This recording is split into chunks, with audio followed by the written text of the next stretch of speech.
Hey everyone, welcome back to another YouTube. So today I just want to get everyone that's watching on my YouTube that doesn't know me a little bit more of an insight into how I got to where I am today and my timeline. So this is questions that I get asked a lot on Instagram of like, were you always into fitness? Have you always done personal training? And the answer is actually no.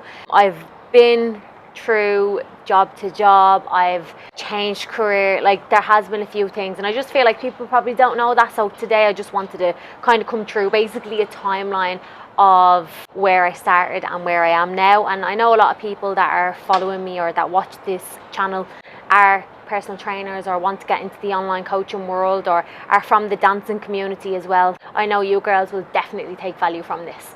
So first of all, I wasn't always a personal trainer. That's a question that gets asked frequently all the time.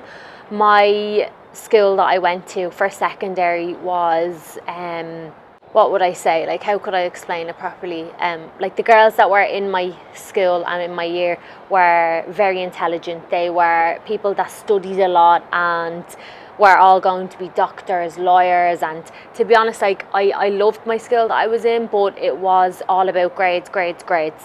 With my whole life, I've been an Irish dancer. For anyone that doesn't know, I've danced for 20 odd years since I'm the age of 3-4, and dancing was always my passion, and going to class and missing a class was never an option for me. Like, I loved dancing so much. I competed at a pretty high level as well, and I also went on tour with the dancing. So in school we had a guidance counsellor, and I remember she did say to me before when I met up and done one of the sessions that I really need to kind of reevaluate my decisions and what I wanted to do, and that nearly like set me back, because in a way I always think of it now as it was a positive, but back then I was like, I was shut down straight away because everyone around me in my class was studying 24/7.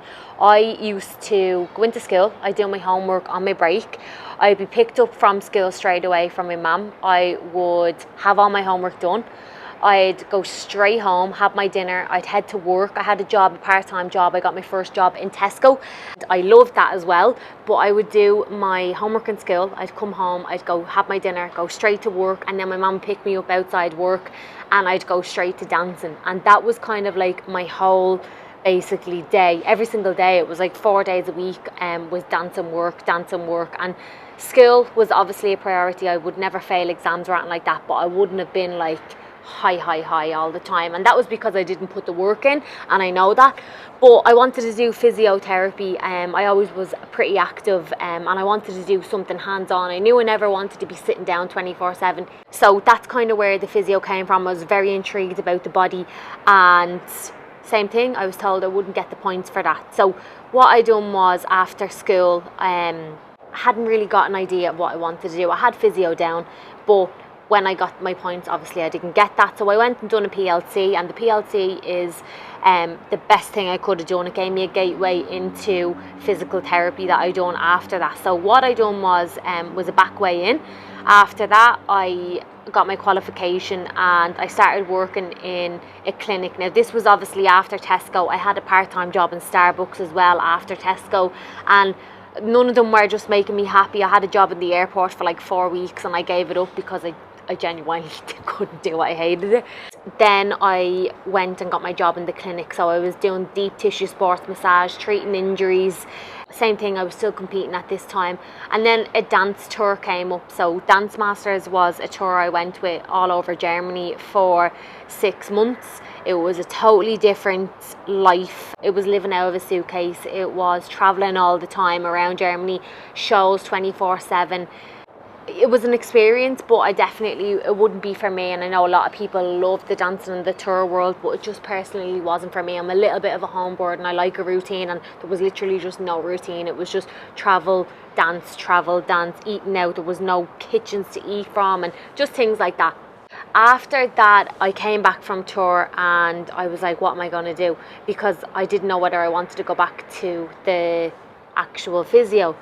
I had a few options weighed out, and I was like, I have my PT course and my fitness instructor, what could I do? So I went around to a gym around the corner. I was working there for a couple of months and I was pulling hair out of the toilet, and I was just doing jobs that I just never thought that a personal trainer would have to do, and it nearly made me like get turned off the personal training world. So I was like, I'm leaving. And keep in mind, like, it was just me, my mum, my brother, that there was no financial security that I could say, right, if I leave, mum, like, are you going to pay for my costumes, are you going to pay for dancing? She was already doing that, but what was the security? I had no other job.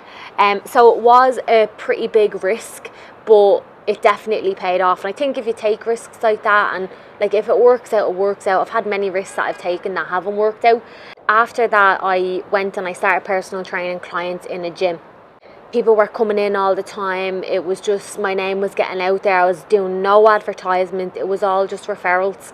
So I was like, this is really good. I loved helping people, and I started teaching class, and the classes got so busy that I actually had to move premises because I couldn't fit any more people into a class. And everyone was like, where are you getting these people from? And it was just the style that I was teaching, and I just loved it. And when you have passion for something, I think that comes through as well. But went and found a space in a gym. Same thing. I was making a bit of money, but I wasn't making anything that you could rent out from a place by yourself. So had a little bit of money behind me after saving up from, say, doing classes and stuff like that, and there was a space in a gym that I was like, I'm going to open a gym.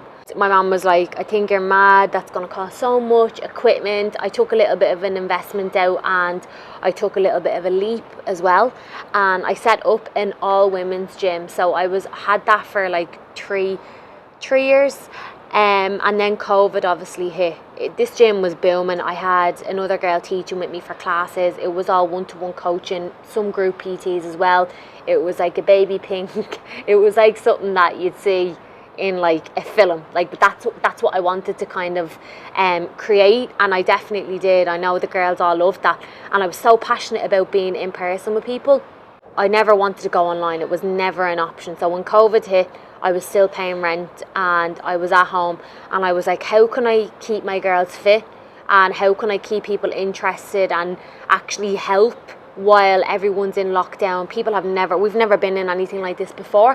What would be a good idea? So I was like, do you know what? I seen someone teaching a class online, and I was like, I'll send out a program or some workouts for people to do, see if they liked it. And they did. And then people were like, it was just getting a little bit boring. Obviously, you haven't got progressive weights and stuff. So I started teaching classes, and I remember going live on Instagram one day, and people were just living for it. My following went up like by 20k, and people were just like on all the time. I was doing 2 lives a day free, so I was doing a morning live and an evening live, and that was like 7 days a week, and I done that for 2 years. And I think that kind of showed my passion, my purpose, what I wanted to do. I really, really do like giving back, helping other people, and I think that definitely showed, because I wasn't doing it for any money. I wasn't even charging people. I was just getting on and helping. And then when the gyms reopened, I was like, this is going to happen again, the lockdowns, nothing was really secure. So I decided to close the gym down after many tears, breakdowns, didn't know what to do. I was so stressed out, and I basically said, you know what, I'm gonna go online. I remember I was with a coach before. His name is Adam, very good friend of mine in the industry, AD Elite, and he said to me, Ciara, you have to go online. And I was like, no. I was like, I can't. Like, I actually can't. I hate it. I was like, I'm not going online. And he was like, I'm telling you. He was like, you have to go online. So I was like, I'll trial it. Like, so I remember for the first Zoom classes, there was like 50 people on for Zoom classes, and I was like, right, okay. Then when I started, like, my body started getting really, really tired. Gyms opened up, and people were still coming on for live classes. I remember, Jade, I needed help, and I needed someone to step in and take some more classes, because I was just doing too much at this point. My body was just done. And Jade joined in, and she rang me, and she was in a panic, and she was like, Ciara, I don't know what to do. I can't, there's like so many people texting, they can't get into the chat. And I went onto the Zoom, and there was 100 people in the Zoom, and there was like 65 people in the waiting room.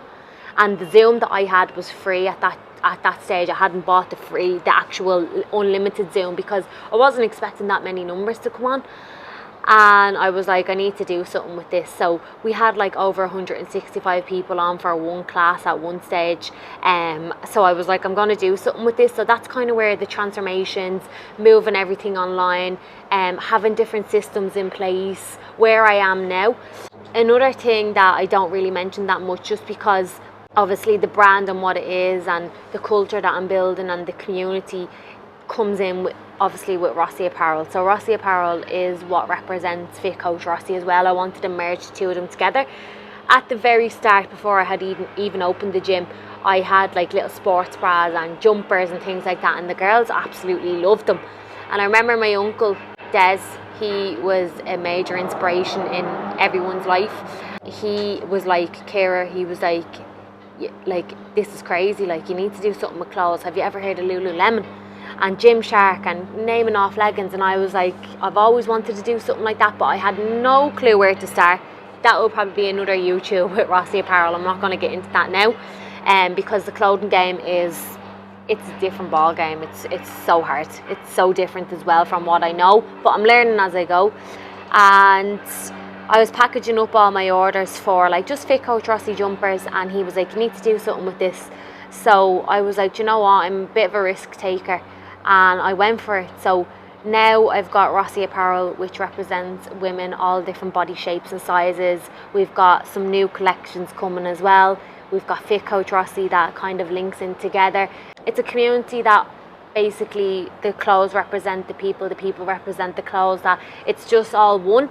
And I just wanted to show that it hasn't been easy along the way. I'm not even touching on points along here that happened, but in terms of where I started from a job in Tesco to sitting here in Dubai on the marina doing a YouTube here about my timeline, just want to say for anyone that is watching that anything is possible, with hard work, that you don't need to escape your reality every day. If you're doing a job that you hate, you can create your own reality, and that's what I done. Followed my passion, my purpose, and I just don't think any of this would have been possible, obviously, without the support of my mom. Definitely, she's been number one, so I know she'll definitely be watching this, and all the people around me that I love as well, and just myself in general.